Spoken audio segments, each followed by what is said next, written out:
humin. Yan. Ang black humin ay siya ay number 1 po siya sa lungs. Lung cancer. Number 1 po siya sa liver cancer, colon cancer, at saka po sa liver cancer, lalo-lalo na po doon sa mga vertigo, at saka yung mga may sakit po na tinatawag natin kidney stone. Yan, black humin. Pag ni-research mo po yung magugulat ka, nauna pa siya kay Cristo. Nauna pa siya sa bansang Egypt. Kaya kung may mga customer po kayo, may mga kilala kayong Bombay, pakita nyo to sa mga Bombay. No? Lalo ko nasa Dubai. Pakita mo to sa mga Arab at Dubai. Vitamins po talaga nila black humin. No? Pag ang edad po nyo ay 60 o 50 hanggang 60, isang piraso lang araw-araw ito big pa. No? Itong black humin. At saka yung black humin po, nakakatulong itim ng buko. Totoo. The best po yung ating black humin. Hindi totoo yun. No? The best po to. Tingnan mo, ako, hindi masyadong umiitim ang buho. Pumuputi ang buho. Kasi bakit? May papakulay po kasi ako eh. No? Kailangan pala. Kailangan pala. No? Tapos, ano man ang nagagawa ng Rosel Candy? Yan, iwas po tayo. Ate, meron itong liquid there. Yung liquid yung sa kutsara lang. Yung nasa bote. Syrup. No? Syrup. The best po ito sa mga bata talaga. Pag kayo naman po, kagaya po yung Mario, lagi nasa labas, no? Ang gawin mo lang candy, 2 piraso lang, ibabad mo lang sa dila. Iwas ka sa stroke, iwas ka po sa heart attack. Itong tinatawag natin. Ngayon, kung halimbawa, parang hindi kayo naniniwala doon sa mga sinasabi ko, pili po naman niya siyang i-research. Okay. Kung gusto mo anti-aging, halimbawa, gusto mo ikaw hindi ka bumata, hindi ka rin tumanda. Ito. Ayan. Ito lang yan. Anti-aging. Anim-anim. Yan ang resulta. Si Ate Ludy. Tingnan mo. May mga resulta sa balat, di ba? Hindi ko alam, 68 na pala siya. 68 ba? O 67? 68. O 68, di ba? No, proven ito, the best po. At saka alam naman po nito itong tinatawag nating bipolin talaga. Nakakapagpalinaw talaga ito ng mata. No? Tingnan mo, 2 po yan. 8 years old pa lang meron na po ako yan. Pero hindi siya yung natataklog na gano'n dahil po ginagamit po namin itong tinatawag natin bipon. No? The best po ito sa mga rashes. Yan. Yung rashes po yung sa balat, ha? Yung mga eczema. Yan. The best po yung ating bipon. No? Di ba pag halimbawang mayaman, ang tawag ay rashes. Allergy. Allergy. Yan, rashes. Pero pag nahihirap, pure po yan. No? Galis-as. Yan ang tawag sa diba? Ngayon, ito pong bipolin kasi, unang-una, nakakatulong talaga ito sa mata.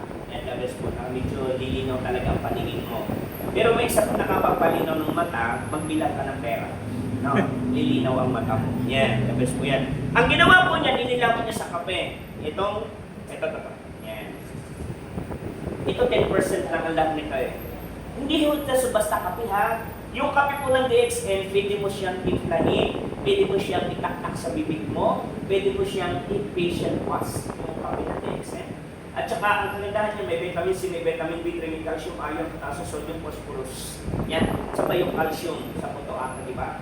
Yung iron sa dugo, phosphorus sa kanan. No? Sa kanan. Buo ka ng buo eh. Di ba?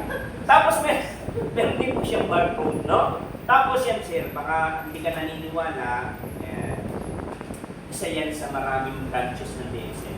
Kaya pag ikay yung sa halagang 600 na member mo, international din negosyo mo. Diba? Wala kang binabayang ilaw, sa DSM sa Pilipinas, 300 branches, 195 countries. Wala kang binabayang ilaw, wala kang binabayang tubig. Diba? Tapos swap by speaker mo, wala kang hanapin. Diba? Ganun lang kasimple. Ilalabas ko yung Michael, pero mo, 39 lang. May malay mo, isang araw, ipagkaloob ng Diyos, naunawaan mong DXN, maging speaker ka dun sa ibang bansa. O di ba? Alam mo ba, hindi basta speaker ka. O yan. No? Ako po speaker dito. Pag ako nagpa-schedule sa session ko po, 3,500. Diba? Pag tinawag ng speaker bureau, kinikilala ka na sa buong Pilipinas. No? Isa po ako doon sa speaker bureau. Diba? Kaya iyan ng buhay. Kaya naman po nagpapa-schedule dito yung Merkules para makinabang po kayo lahat. Pero sana lahat, makinabang tayo. Hindi lang tayo ng kayo. Dapat laging may bago. Like, halimbawa yan. O mag-invite kayo sa mga susunod. Kayo naman po makikinabang yan. Hindi po kami. No? Eh sa palagay nyo, kahit di naman ako umalis na ng bahay ko eh. No? Pero totoo lang, nakita na po ako. Stay na po yung kita ko. No? Tsaka hindi naman po ako yung sasabihin nyo na basta-basta lang ng ang asawa ko po, hindi talaga magdi-execute nyo. Pero nag-maintain, ako rin nag-maintain. No? Ang asawa ko po ay manager ng land farm. Talagang 6-digit din po ang income niya. Tapos, yung aking ATM, nasa kanya pa rin. Mas matalino. No? Matalino, di ba? Pero chumicheck yan ng 18 ang asawa ko. Yung tatay ko naman po, Kuya Michael, patay ng tatay ko. 2014, patay na po yung tatay ko. Di ba may pamana sa extent? Si Sir Bonnie at saka yung isang buwang na si Kubay ko, downline po yun ang tatay ko. No? Kaya ang tatay ko po, kumikita po siya ng 40,000 o 45,000. Nakita nga ni Sir Bonnie yung check ng tatay ko nung nakaraan yung 45,000. Pero matagal na patay yung tatay ko. Nasa akin yung ATM. No? Kaya yung pinaghirapan yung mag-asawa, kaya yung putulin yung kahirapan ng pamilya ko. Pero uunahan na kita, Kuya Michael. Paano mo ate? Ate Cherry, unahan na kita. Ang unang kalaban mo dito, kamag-anak mo. Yung mga pinsan mo, di ba nakamention sa utak mo ngayon, Wilber ko, Yagi ang mga pinsan ko. Siya ang unang-unang magdi-discourage sa inyo. No? Naku, member na ako niyo, wala mo nangyari dyan. Ano sagot mo? Uno. Wala pa naman, di ba? Tama yan nga. Kasi ganito yan. Ang asset sa DXN, hindi mo kailangan dito ang magaling. Ang kailangan mo lang dito, consistent. Ano yung consistent? Invite, mag-maintain. Yan lang. No? Mag-maintain ka lang ng mag-maintain. Tapos, paltan mo lang yung basa. Yung Colgate mo sa bahay, paltan mo ng toothpaste ng DXN. Yung kape mo sa bahay, nanis ka ba, yung coffee mo, paltan mo ng product ng DXN. Yung shampoo mo, paltan mo ng DXN product. Yung i-invite namin, paltan mo ng DXN product. Pag ginamit mo yan, kikita ka unti-unti hanggang sa lumaki ng check. No? Nagpapakahirap ka nga eh. Ilang taong ka na nagtrabaho sa labas. Wala namang nangyayari. Diba? Nag-resign ka kung kailan ka na senior, saka ka nag-resign. Diba? Eh ang tanong, yung ibinayad sa'yo, kulang pa sa maintenance mo. Tapos ang aasahan mo, yung iyo 3,000 na pension. Per month. O diba? O di, magkano first check mo? 1,000? 1,400 ang first check niya. O, si Sir Bonnie, ang first check niya, 700. No?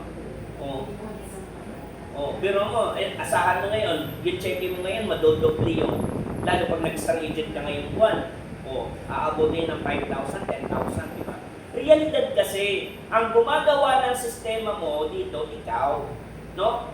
Kasi sa totoo lang, unang checking ko dito, 68 pesos eh. Pangalawang checking ko, 1,200. At iwan ko na yung pagtitindak sa palengke. Di ba? Tapos 9 months ko sa DXN yun, nag-27,000 ako. Hanggang 1 year and 3 months, nag-diamond ako. Ang check ko, first diamond ko ay 57,000. Dire-diretso na yun. Nag-48, nag-49, nag-47. Ganun lang ang takbo ng check ko. Kagandahan nun, binata pa ako ng DXN. Kasi ang katuliran ko kasi mag-aasawa ako. Tapos pipisan ako sa aking biyanan. Tapos ikaw pa nagagalit pag pinagsasabihan ka.